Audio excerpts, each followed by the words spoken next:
All right, hi everyone. These are the answers to the independent practice problems on page 31. So here is what the coordinate plane looks like. If you need to pause it, and then here are the answers for section 1. Notice for part E, you can have any answer in the X as long as it's on the line, but Y has to be 4/10. For point R, it has to be 9/10 in the X coordinate, but the Y can be anything as long as it's on the line. On page 32, here are the answers for the different questions. And then here is, excuse me, what the coordinate plane should look like on page 32.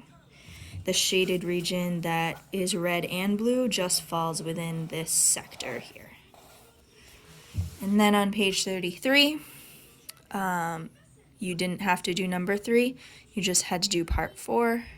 So here are the different parts of the graph, and then here's the double shaded section. So part C, you might have a different answer, but it has to fall within this section of the graph and have the correct coordinates.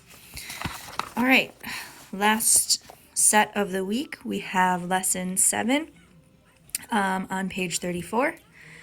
So for this one, they're giving you the X and Y coordinates, and you are plotting those points on the coordinate plane to the right. Notice how the interval is just one whole, so that means each space, each line is worth 1. So they did the first one for you, 0, y.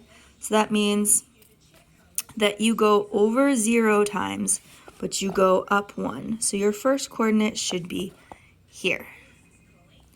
Now for the next part, they did not give you the coordinates side by side, but you know X goes first followed by the Y, so it's 2, 3. So you go over 2, and then you go up 3. There is your next point. Then we have 4, 5. So again, that means you go over 4, up 5. And then 6, 7. So you go over 6, and then you go up 7. So it looks like that. So those are your 4 points. Then, after you've plotted those, it says to use a straight edge to draw a line connecting those points. You can use a ruler, side of a book, whatever. I can't do the straight edge and hold the camera at the same time, so mine is not going to be as exact as yours, but you basically want to make sure you're making as straight a line as possible between those 4 points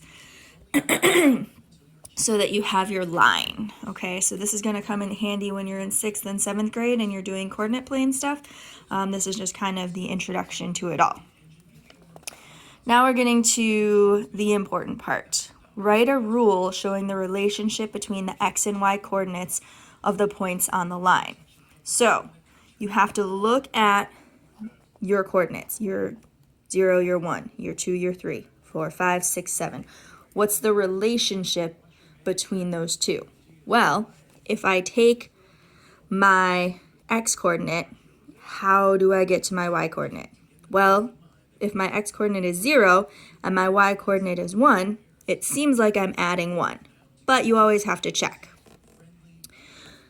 If I take 2 and I add 1, it should get me to 3, and it does. And then you just kind of check a couple more times to make sure that the rule makes sense for all of them. 4 plus 1 is 5, 6 plus 1 is 7. So my rule is you take your X and you add 1. And that will give you your Y coordinate. So this is an introduction to coordinate planes, but it's also kind of an introduction to